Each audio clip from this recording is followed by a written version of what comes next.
Si vous vous intéressez un petit peu à la politique américaine, vous n'êtes pas sans savoir que Joe Biden et Donald Trump ne partagent pas le même avis sur beaucoup de sujets. C'est notamment le cas de la peine de mort. Donald Trump a toujours été pour. Déjà en 1989, il avait pris parti dans l'affaire des 5 de Central Park concernant l'agression et le viol d'une joggeuse. Il avait même acheté une pleine page de publicité dans le New York Times pour réclamer la peine de mort à l'encontre des accusés, 5 adolescents afro-américains qui ont d'ailleurs été innocentés depuis. En 2019, quand il était encore président, Donald Trump avait aussi mis fin au moratoire sur les exécutions fédérales en place depuis plus de 20 ans. Les exécutions des personnes condamnées par les tribunaux fédéraux étaient suspendues depuis 2003, et ça concernait par exemple le meurtre au premier degré, l'espionnage ou encore les crimes de guerre. Mais alors aujourd'hui, Donald Trump n'est plus président et c'est Joe Biden qui le remplace. Et lui, il est opposé à la peine de mort. Éliminer cette peine capitale était d'ailleurs l'une de ses promesses de campagne. Mais alors, peut-il réellement abolir la peine de mort aux États-Unis? Déjà, la peine de mort n'a jamais été aussi impopulaire aux États-Unis. D'après une étude sortie en novembre 2020, 55% des Américains seraient favorables à la peine de mort.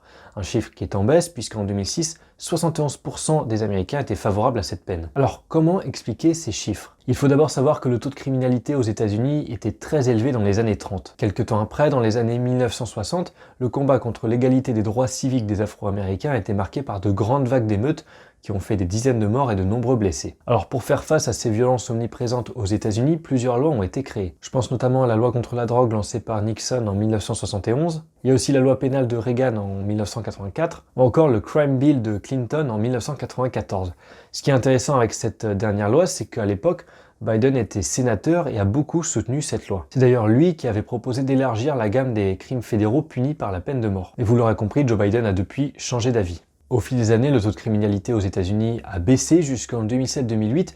On a atteint le plus haut niveau d'incarcération au monde avec 506 personnes condamnées à de la prison pour 100 000 habitants. Mais aujourd'hui, plusieurs États ont aboli la peine de mort. On l'a vu récemment avec la Virginie qui va devenir le 23e État abolitionniste. C'est d'ailleurs l'État qui totalisait le plus grand nombre d'exécutions de tout le pays. L'année dernière, en 2020, il n'y a eu que 17 exécutions aux États-Unis. C'est le nombre le plus bas depuis 1991.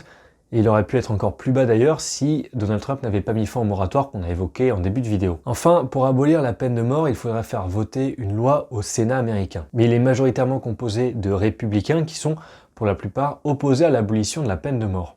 Donc pour le moment, supprimer la peine de mort aux États-Unis n'est pas vraiment d'actualité, même si l'arrivée au pouvoir de Joe Biden va sans doute marquer une étape importante dans l'abolition de cette peine capitale.